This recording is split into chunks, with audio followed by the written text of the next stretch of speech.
مگر جو امت مسلمہ کا فرضی حج ہے وہ سن 9 ہجری میں فرض ہوا۔ سب سے بڑا فضیلت والا عمل پھر حج مبرور ہے۔ وہ انسان جو حج ادا کرے اور اپنے حج کو ایسے بہترین طریقے پہ ادا کرے کہ اس کا وہ حج مبرور ہو جائے، اس سے پھر فضیلت والا عمل اور کوئی نہیں ہے۔ سب سے پہلے جو شرط ہیں کہ کس شخص پر، کس مسلمان پر یہ حج فرض ہوتا ہے، اس کے اندر 5 بنیادی شرط ہیں۔ حضور صلی اللہ علیہ وسلم کا فرمان ہے کہ جس شخص پر حج فرض ہو گیا اور کسی رکاوٹ کے نہ ہونے کے باوجود بھی وہ حج کے لیے نہیں گیا، بغیر کسی وجوہات کے کئی سال تک تاخیر کیے رکھتے ہیں، ایک حاجی جب اپنا حج مکمل کر کے واپس آتا ہے اپنے گناہوں سے ایسا پاک صاف ہو جاتا ہے کہ جیسے ابھی ابھی اس کی والدہ نے اس کو جنا ہے۔ روایات میں ہے کہ اللہ نے اس آواز کو اتنی طاقت عطا فرمائی کہ اس وقت موجود تمام انسانوں نے، تمام روئے زمین پر مخلوق نے سنا، اور پھر جس کو اللہ نے بیت اللہ کی اس زیارت، صحت کا نہ ہونا، آپ کے 5 شرائط پوری ہیں مگر کوئی ایسی بیماری ہے جس کی وجہ سے آپ ان سالوں میں حج نہیں کر سکتے، تو جب تک وہ بیماری ہے آپ جہاں موجود ہیں وہاں سے سفر حج اختیار نہیں کر سکتے، راستے مسدود ہیں، ویزے نہیں مل رہے ہیں، آپ کو اجازت نہیں مل رہی ہے۔ اسی طرح اگر وہ خاتون ہے تو اس پر 5 شرائط ہو جانے کے باوجود جب حج فرض ہو گیا ہے لیکن اسے اللہ کا ایک اور حکم ہے کہ اس سفر حج کے لیے جس نے سفر تو کیا حج کے لیے مگر اس میں عمرہ بھی ادا کر لیا، تو ایسے شخص کو متمتع کہتے ہیں، اور اس طریقے سے حج کرنے کو حج تمتع کہتے ہیں۔ الحمدللہ رب العالمین والصلاة والسلام علی رسولہ النبی الکریم، اما بعد۔ میرے عزیز حجاج کرام، آج حج کے مبارک سلسلے کے فضائل، آداب اور احکامات کا جو یہ سلسلہ ہم نے شروع کیا ہے، اس کے دوسرے پروگرام کے ساتھ میں حاضر خدمت ہوں۔ پچھلے پروگرام میں آپ سے عرض کیا کہ کیسے اللہ تبارک و تعالی نے بیت اللہ کی تعمیر اور بیت اللہ کی نعمت ہمیں عطا کی۔ آپ نے اس درس میں سنا کہ اللہ تبارک و تعالی نے قرآن مجید میں فرمایا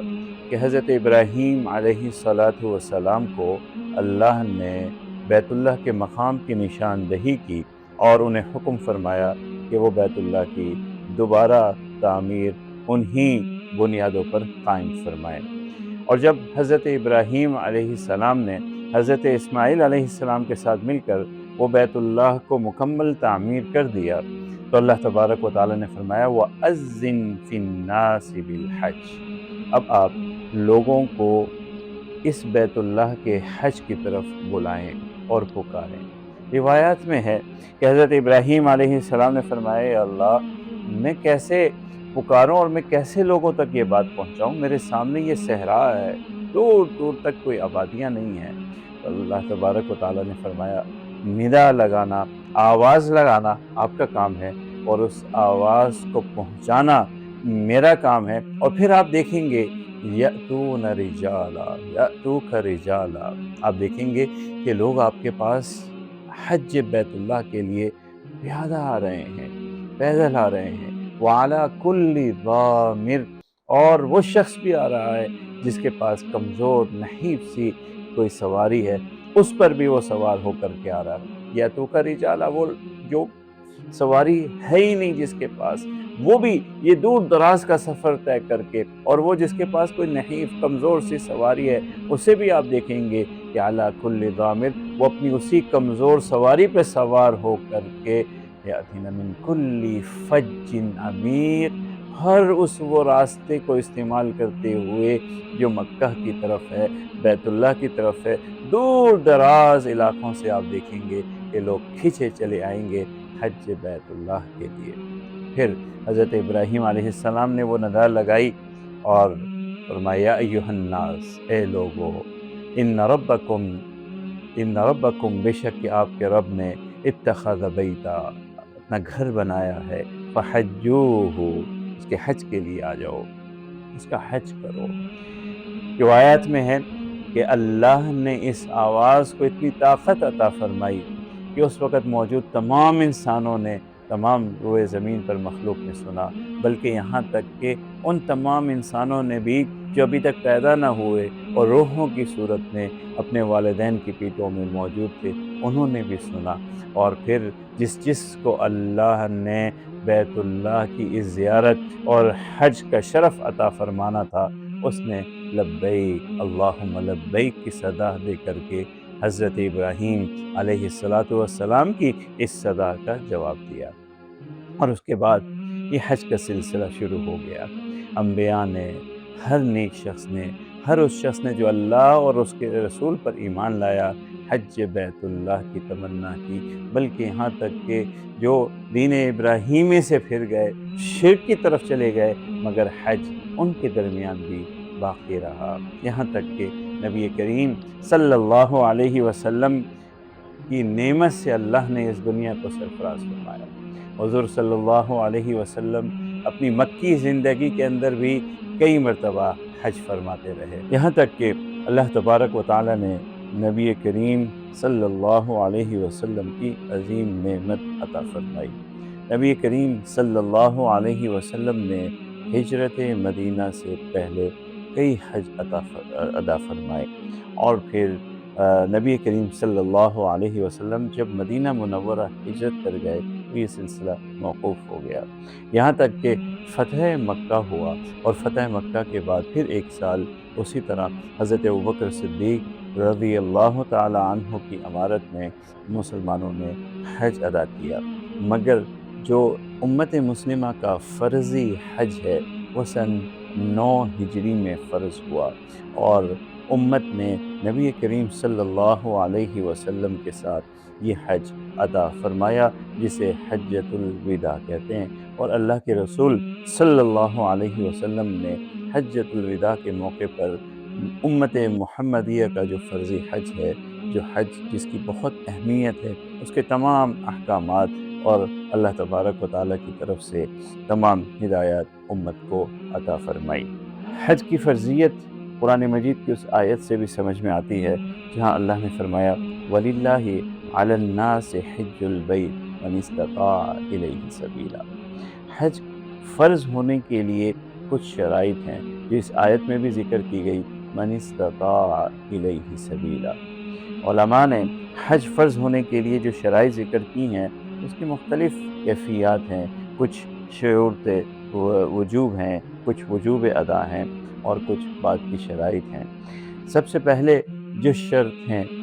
کہ کس شخص پر، کس مسلمان پر یہ حج فرض ہوتا ہے، اس کے اندر 5 بنیادی شرط ہیں۔ ایک اس کا مسلمان ہونا، اگر کوئی شخص مسلمان نہیں ہے تو اس پر حج فرض نہیں ہے۔ عاقل ہونا، اگر کوئی شخص اپنے ہوش و حواس میں نہیں ہے، عقل اس کی بحال نہیں ہے تو اس پر بھی حج فرض نہیں ہے۔ بالغ ہونا، اگر ابھی وہ بالغ نہیں ہوا، بچہ ہے، نابالغ ہے، اس پر بھی حج فرض نہیں ہے۔ آزاد ہونا، اگر کوئی غلام ہے، غلامیت اب تو ختم ہو گئی مگر ابتدائی اسلام میں موجود تھی، اگر کوئی غلام ہے تو غلام پر بھی حج فرض نہیں ہے۔ اسی طرح سفر حج پر قادر ہونا، استطاعت ہونا۔ استطاعت کے اندر کی تفصیل ہے کہ اس شخص کے اوپر جو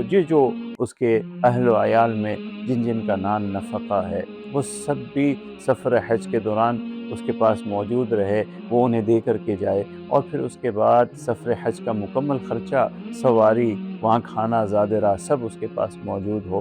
تب وہ استطاعت رکھتا ہے، اور ایسی استطاعت آ جانے کے بعد حج فرض ہو جاتا ہے۔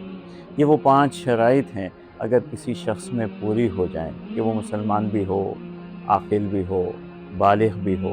آزاد بھی ہو، اور حج کی استطاعت بھی رکھتا ہو، تو ایسے مسلمان پر یہ حج فرض ہو جاتا ہے، اور ایسے مسلمان کو بلا کسی تاخیر کے فوراً حج کی ادائیگی کے لیے چلے جانا چاہیے، اور وہ حدیث سامنے رکھنی چاہیے جس حدیث مبارکہ میں اللہ کے رسول صلی اللہ علیہ وسلم نے سخت وعید فرمائی ہے۔ حضور صلی اللہ علیہ وسلم کا فرمان ہے کہ جس شخص پر حج فرض ہو گیا اور کسی رکاوٹ کے نہ ہونے کے باوجود بھی وہ حج کے لیے نہیں گیا، پھر چاہے وہ یہودی ہو کر کے مرے یا نصرانی ہو کر مرے، یہ انتہائی سخت وعید ہے۔ اللہ تبارک و تعالی ہم سب کی حفاظت فرمائے۔ آج امت کے نوجوانوں کا یہ جو رویہ ہو گیا ہے کہ حج فرض ہو جانے کے باوجود بھی وہ آخر عمر انتظار کرتے ہیں، حج کو بغیر کسی وجوہات کے کئی سال تک تاخیر کیے رکھتے ہیں۔ یہ رویہ درست نہیں ہے۔ جب بھی کوئی عمل آپ کے اوپر فرض ہو جائے اسے پہلی فرصت میں ادا کر دینا اس حج اور اس فرضیت کی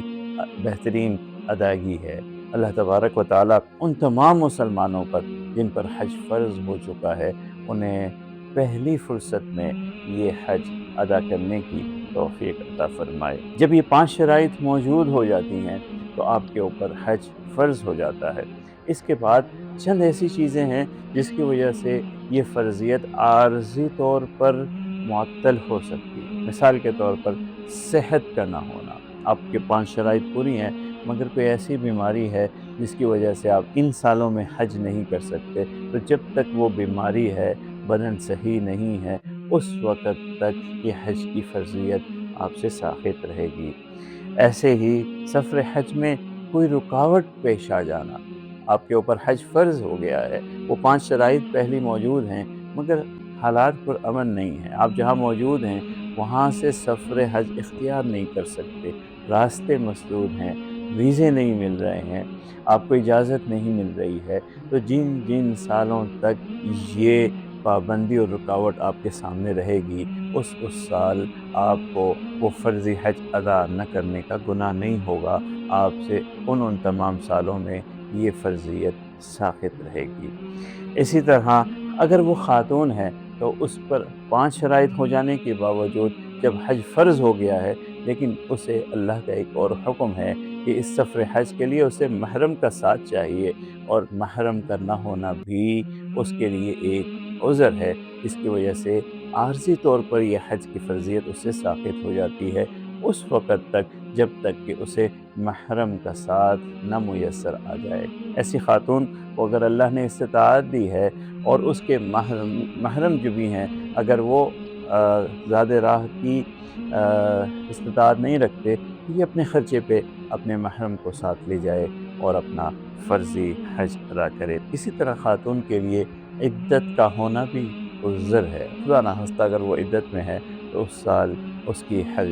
کی فرضیت اس سے ساقط ہو جائے گی۔ وقت کا ہونا، آپ کے اوپر حج فرض ہو گیا ہے مگر ابھی تک اشہر الحج نہیں شروع ہوئے، حج کے مہینے ہیں جسے قرآن مجید میں بھی ذکر کیا گیا ہے کہ اللہ تعالیٰ نے ایام معدودات لکھے ہیں جسے اشہر الحج کہا جاتا ہے، حج کے مہینے کہا جاتا ہے جو شوال سے شروع ہوتے ہیں، شوال، ذیقعد اور ذی الحجہ کا پہلا عشرہ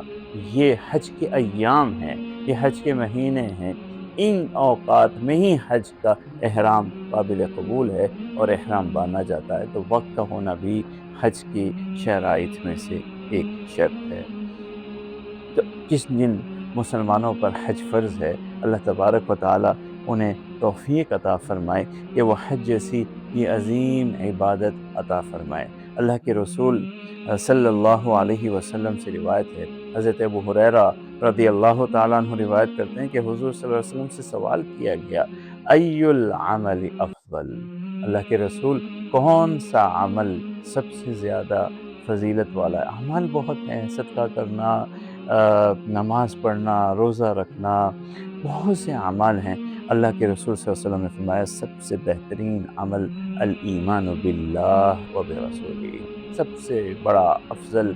فضیلت والا عمل اللہ پر اور اس کے رسول پر ایمان لانا ہے۔ سوال کرنے والے نے پھر سوال کیا قیل ثم ماذا یا رسول اللہ، اس کے بعد پھر کون سا عمل فضیلت والا ہے؟ جب ایمان کی دولت ہمیں نصیب ہو جائے، یہ بہترین عمل نصیب ہو جائے، پھر حضور صلی اللہ علیہ وسلم نے فرمایا جہاد فی سبیل اللہ، اگر موقع ہو اللہ کی راہ کا جہاد ہو رہا ہو، اعلان ہو چکا ہو کہ وقت آ پڑا ہو، تو اس وقت میں جہاد فی سبیل اللہ سب سے بڑا عمل ہے۔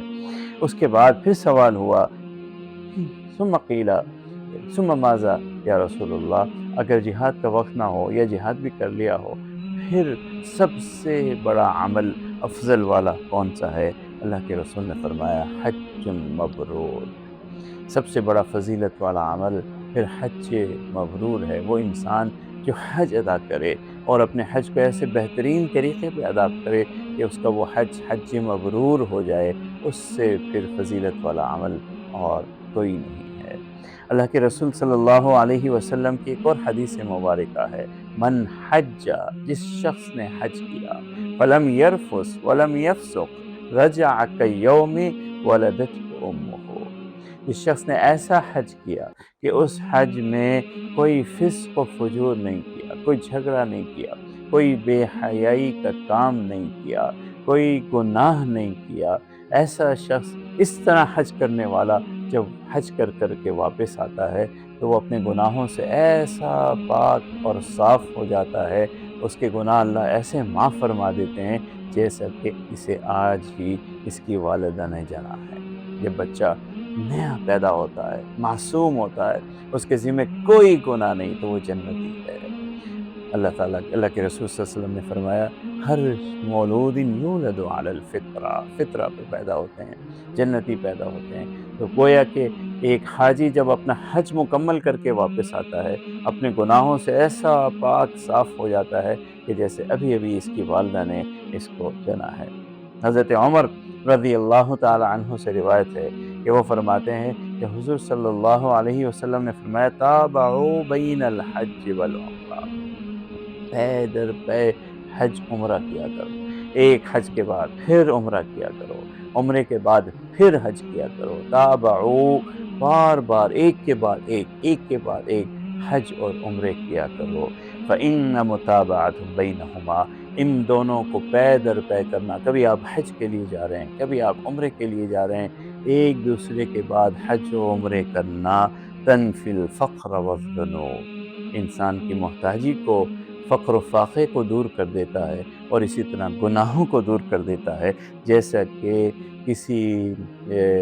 کہ آگ بھٹی جو ہے وہ لوہے سے اس کے زنگ کو دور کر دیتی ہے۔ گویا کہ حج اور عمرے انسان کے فقر کو، انسان کی محتاجی کو، انسان کی